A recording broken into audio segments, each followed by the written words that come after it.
Welcome viewers, Mian Saifur Rahman along with fair and square. امید آپ خیریت سے ہوں گے. آج ہم بات کا آغاز کریں گے. ایک ٹرم ہے، ایک اصطلاح ہے انگریزی کی، لیگل وزرڈ. یہ اصطلاح یوز کی گئی ہے، استعمال کی گئی ہے. ابھی حال ہی میں علی کرد صاحب ہیں جو وکلا کے بہت بڑے جانے مانے پہچانے لیڈر ہیں، بین الاقوامی شہرت یافتہ. پاکستان میں بھی ان کا بڑا نام ہے اور وہ مزاحمت کی تحریک بھی ماضی میں انہوں نے چلائی بڑی کامیابی سے.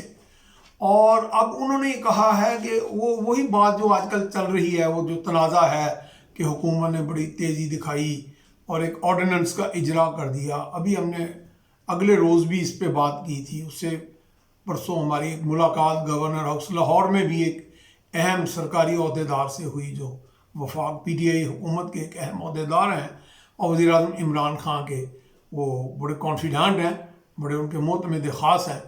اور اس وقت بھی یہ آرڈیننس کی بات بھی ہوئی اور یہ کنسورشیم کی بات بھی ہوئی کہ کچھ ارب پتی لوگ جو ہیں اور سندھ کی ایک بہت بڑی شخصیت جو ہے، انہوں نے کنسورشیم بنا رہا ہے جس میں اربوں روپیہ مختص کیا جا رہا ہے ایم پی حضرات کو، پارلیمنٹری حضرات کو خریدنے کے لیے ان کا ووٹ، تاکہ سینٹ میں وہ برتری حاصل کر لیں. یعنی کہ ان کے بقول مصنوعی برتری، یعنی کہ ان کے پاس عددی تعداد پوری نہیں لیکن پیسے کے زور پہ، بل بوتے پہ وہ ایسا کر لیں. تو حکومت بوکھلاہٹ کا شکار تھی کہ ایک طرف وہ جو شو آف ہینڈز یا open belting, open identifiable belting کے لیے اتنا تگدو کر رہی تھی، لیکن وزیر اعظم کے ایک ایسا رویہ جو تھا جس میں اپنی ذات سے باہر، اپنی ذات کے حصار سے باہر نہیں آتے.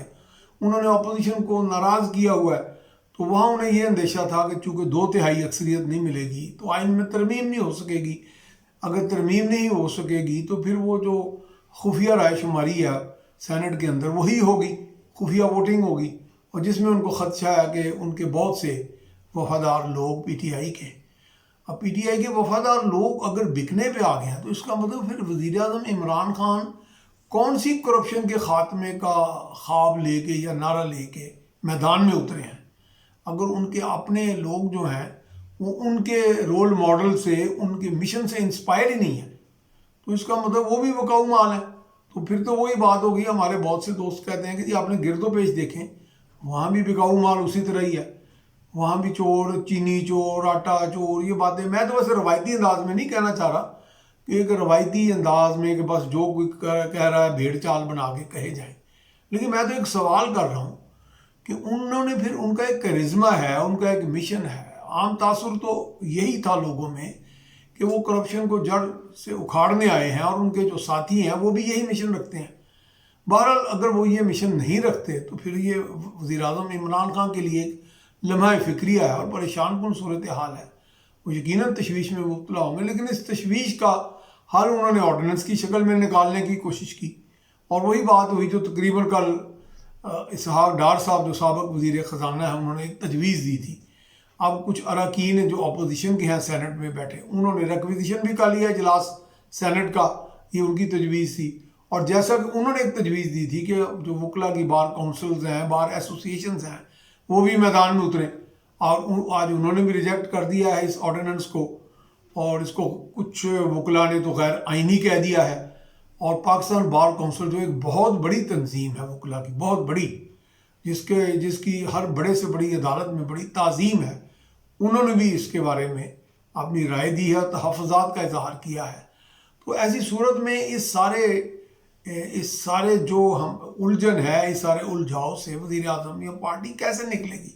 اور اس میں اب یہ بھی ہے کہ اس میں لوگ یہ کہہ رہے ہیں کہ جی جو اب سپریم کورٹ کے جو لرنڈ ججز ہیں، فاضل ججز جو ہیں، ان کی طرف سے جو آبزرویشنز آ رہی ہیں تازہ ترین، آج بھی آئیں گے، کہ وہ بھی ایک سوچ میں ہوں گے کہ یہ قانون کے اندر یہ جو ووٹنگ کا پیٹرن ہے، اس کے اندر ترمیم جو ہے، آئین کی ترمیم، وہ کس طرح جو ہے، جو قانون کے پاسدار ہیں سب سے بڑے سپریم کورٹ، یہ کہہ دیں گے جی آپ سادہ اکثریت سے کر لیں جبکہ 2/3 اکثریت نہیں ہے.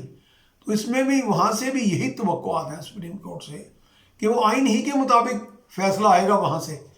تو اس ساری صورتحال میں بہرحال ہمت کر کے وہ اپنا مشن جاری رکھیں. جب انہیں اللہ پہ بھروسہ ہے اور اپنے آپ پہ بھی بھروسہ ہے کہ جی میں ایک بے خونی کرنے آیا ہوں کرپشن کی، سیاست کے اندر بھی اور ملک کے اندر بھی، انتظامیہ کے اندر بھی اور دیگر اداروں کے اندر بھی.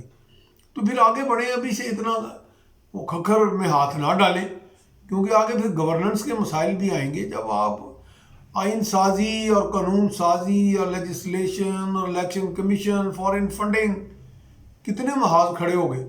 اور آج تو بلکہ خبر آ گئی کہ نیب کی جو انکوائری ایک سابق پی ایم ایل این کے وزیر تھے رانا مشہود، وہ بھی بند کرنے کی سفارشات نیب دے رہی ہے.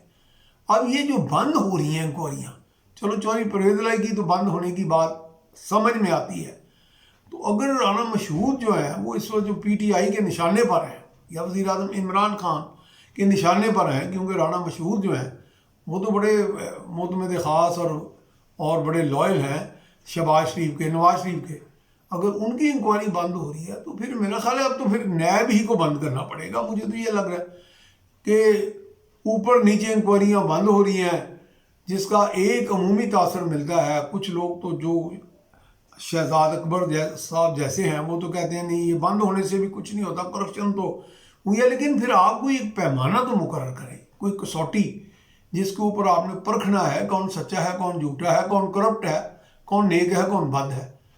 تو وہ تو پیمانہ ایک ہی ہے نا، وہ تو پیمانہ ہے قانونی، آئینی.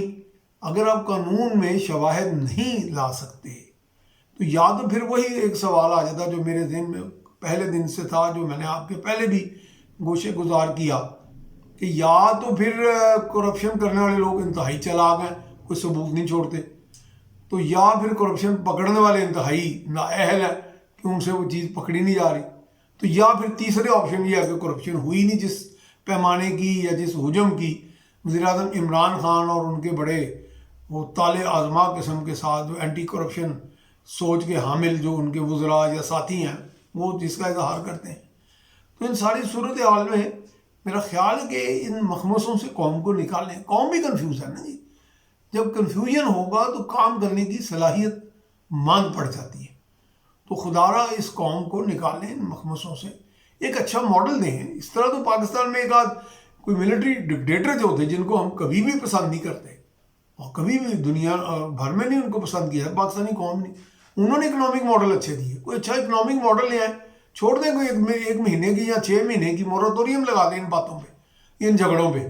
کچھ نہیں ہوگا، کام کریں اور لوگوں کو خوشحالی دیں اور انشاءاللہ تعالیٰ کوئی بہتری آئے گی.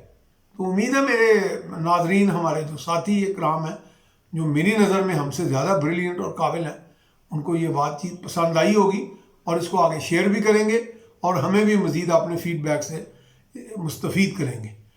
شکریہ. میاں سیفر رحمان.